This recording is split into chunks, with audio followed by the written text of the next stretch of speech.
how and why I converted to Islam. So I'll just get started. So growing up, I actually was raised in a very devout Catholic household. Without fail, my parents used to bring us to church every single Sunday.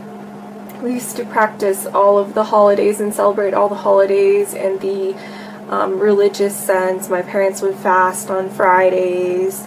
I actually went to Catholic school my entire life. So definitely very well versed in the Catholic faith. But the one thing I will say is, even just growing up, I did know a lot about the faith, but I was never really brought to think about why I was particularly doing things, or you wouldn't really think very deeply into theology particularly. And, you know, it was after the fact when I finished high school and I started going to post-secondary education, like college, university, that was when I finally actually started thinking a little bit about my faith. Maybe it was the rebellious sense in all of us when we finally become somewhat independent and we want to be our own person, but definitely it was a little bit more than that. I remember, you know, just going to school after the fact, and it was the first time in my life I was actually intermingling with people that were not of the same faith group with me, just because, you know, going to a Catholic school, all my friends were Catholic. You know, I was a good girl. I never really went out a ton, so I can't say that I really had a lot of friends outside of my faith group. But when I actually went to college, university, I actually for the first time interacted and met, you know, Muslims as an example, and it kind of made me think about my faith in a greater sense. Like, I remember, you know, just going to church and thinking, for the first time in my life, like, you know, we're not supposed to be worshiping idols, so why do we even have, you know, like, statues inside the church that people are praying towards? Or if we're supposed to be praying to the one God, like, why are we praying to the Virgin Mary, or why are we praying to other people and saints when, you know, God is the creator of all things and God is the Almighty? In that sense, like, it just kind of raised a lot of questions, or I started thinking simply about, you know, Trinitarian issues, and the fact that if Jesus was praying, who was he praying to if he is God? Or why would he be in need particularly? Like, a lot of these things, no matter who I would talk to, wouldn't really have a great resolution. You know, just to name a couple of other things. Like, if God is eternal, then how could God die? Like, I really just couldn't wrap my head around a lot of these issues, and the more research I did, the more I realized that a lot of these theological issues came after the fact, and the pure Christianity was actually Unitarian. But it was the later kind of additions that changed the faith to make it what we know it as today, particularly, meaning kind of more of a Pauline Christianity.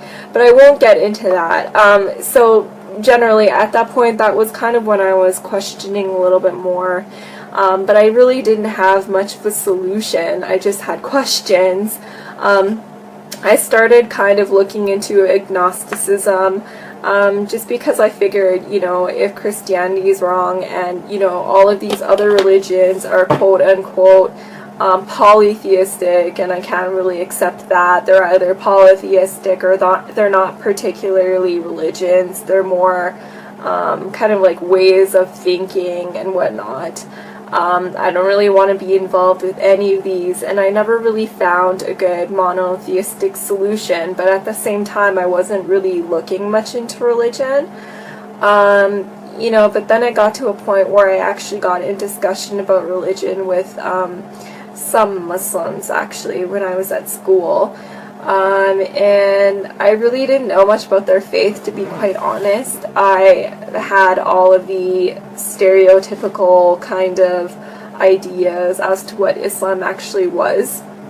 You know, the fact that it was terrorist mongering and a violent faith, and, you know, they just want to convert everyone by the sword, quote unquote, or, you know, intolerant, they just want to kill everybody that didn't agree with them. You know, very, very shallow kind of ideas as to what this faith was. But the more I kind of started asking questions about it, the more I was kind of finding myself strangely attracted to this religion. Basically because of the fact that they believed in the existence of the one God. They believed in God's oneness. They believed in God's eternity, everlastingness, you know, but without all of the mental confusion. It was just, you know, basically belief was broken down into the fundamentals, and it was something that everyone would be able to digest without actually having to do any mental gymnastics. So, long story short, I started looking a little bit further into Islam, not really wanting to particularly accept it as my religion, but still attracted to it nonetheless. I started taking a religious studies course where I actually was able to look at Islam from an unbiased, kind of scholarly perspective, and again, I found myself kind of being attracted to it because of its, you know, rationality, and the fact that Islam could meet kind of belief in science halfway. It was rational, sorry, but it had proof at the same time. It wasn't just asking you to believe without any questioning or proof whatsoever. So again, looking into the Quran, I found the exact same thing. You know, Allah would command His servants to question or think about things or ponder about things, and that was something that I definitely wasn't used to previously with the Bible, and something that was very attractive for me. Actually pondering and meditating about my religion, you know, it kind of gave me some kind of peace in my heart that I was really, again, becoming very attracted to, but again, I wouldn't accept Islam as my religion until I was entirely sure about it. You know, so again, reading more into the Quran, I was finally also able to put Judaism and Christianity into perspective, particularly looking into the role of prophets. Jesus is seen in Islam as a prophet and not being divine. And again, if you look at the Bible from a Quranic perspective, you'll see again all of these proofs in the Bible. The fact that Jesus, peace be upon him, attests to the oneness of God, and never anywhere in the Bible does he ever claim divinity, simply. You know, so reading into the Quran, it was slowly kind of answering questions for me. You know, when I would bring up all of these horrible arguments that I would see online and whatnot, to people of faith that were actually well-versed in their religion, you know, I would always find some kind of resolution. Whenever I had a question about Islam, I always thought that it would kind of be a breaking point, and this would be the reason why I can't particularly believe in this faith, but it always ended up being to the contrary. And you know, along my journey, I was probably looking into Islam for maybe about, I would say, 2 years or so, and it was continuously the same thing, where it was just, it was working for my benefit and not on the contrary. And basically, whenever I would see all of these negative comments online, or get all these negative comments from people, or even myself argue with people, it would just bring me to gather more knowledge about the religion, and actually got me to a point where I was very comfortable accepting Islam for what it was, but I still didn't make that final step of affirming my faith. And then I found it was actually just one very last driving point that brought me to accepting Islam when I was actually very close to accepting Islam. I was doing an internship in Edmonton, where I was in school at the time. and this was coming to an end, and I was on my way back to Calgary, where I would actually be living with my older sister for the first time in many years, because she had actually been in Edmonton for university and I was in Calgary. It was just a big jumble. But anyways, so that was the very first time I would be living with her in years. And I just remember one morning, I remember this very vividly, and it was actually the middle of Ramadan.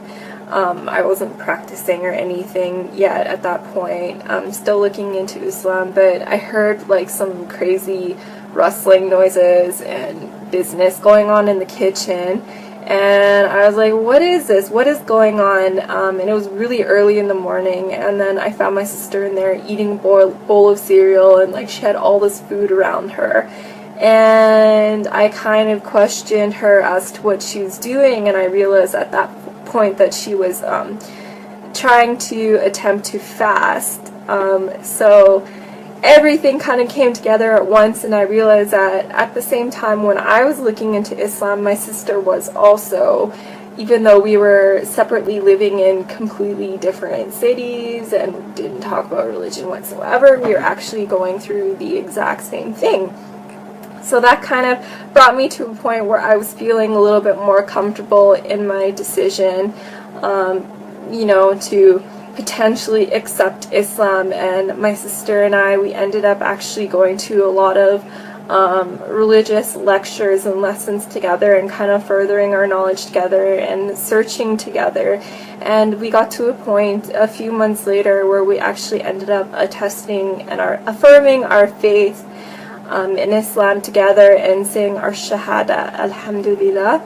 And since then it's been about 4 years. So I've since then, you know, my life has changed dramatically for the better. Finally, as a person, I feel so whole. You know, before Islam, I would go to bed at night and I would honestly not be able to sleep because I felt like I was purposeless. And I felt like, you know, extreme fear of, you know, what was going to happen to me. You know, am I just like this lump of flesh and I'm just going to die and rot in the ground? Like, I just really felt unfulfilled, and I felt like there was no purpose for me. But in my life now, I can say that every single moment of every day, I feel like I'm accounting for it, and I actually have a purpose. And our purpose is to worship the Creator and devote our life to the Creator in the way that He has outlined in the Quran. Very, very simply speaking.